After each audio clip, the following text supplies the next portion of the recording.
Shalom murid Kristus yang diberkati oleh Tuhan. Firman Tuhan mengingatkan kita dalam Filipi 1 ayat yang ke-27 bahwa iman timbul dari berita Injil.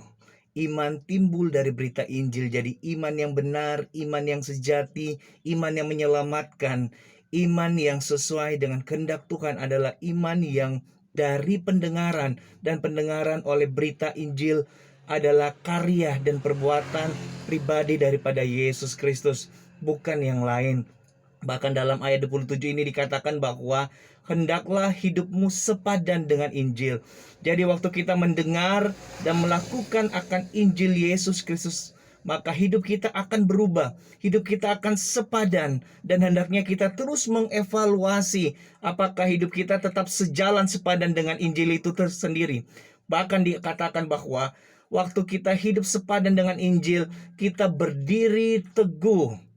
Kita berdiri teguh sehingga yang terjadi adalah hidup kita menjadi kesaksian, hidup kita menjadi berkat, hidup kita dilihat, hidup kita didengar, kata Rasul Paulus, dan terbukti hidup kita teguh berdiri. Nah, ini penting bahwa Injil bukan sekedar untuk kita saja, tapi penting juga Injil itu menjadi gambar bagi orang lain.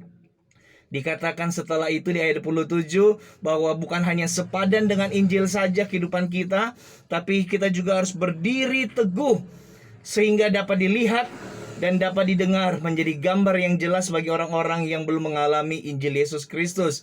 Namun selanjutnya dikatakan bahwa hendaklah engkau bersatu satu roh sejiwa untuk berjuang bagi Injil.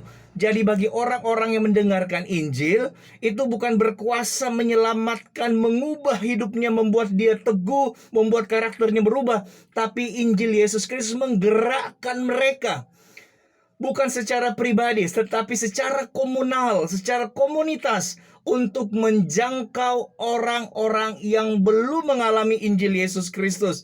Jadi tidak ego, kita tidak mementingkan diri kita sendiri. Yang penting saya selamat, komunitas saya selamat, semuanya baik-baik saja, semua aman-aman saja. Tidak, tapi Injil Yesus Kristus berkuasa mengubah hidup kita dan karakter kita, berkuasa membuat kita jadi berkat, tapi juga berkuasa menggerakkan kita secara pribadi, terutama secara komunal, untuk pergi, untuk menyatakan Injil Yesus Kristus, untuk memuridkan, supaya orang-orang juga mengalami Injil Yesus Kristus, supaya mereka juga didampingi, hidupnya bisa sepadan dengan Injil. Mereka didampingi juga supaya mereka pun bersama komunitas mereka menjangkau dunia yang terhilang dengan Injil Yesus Kristus.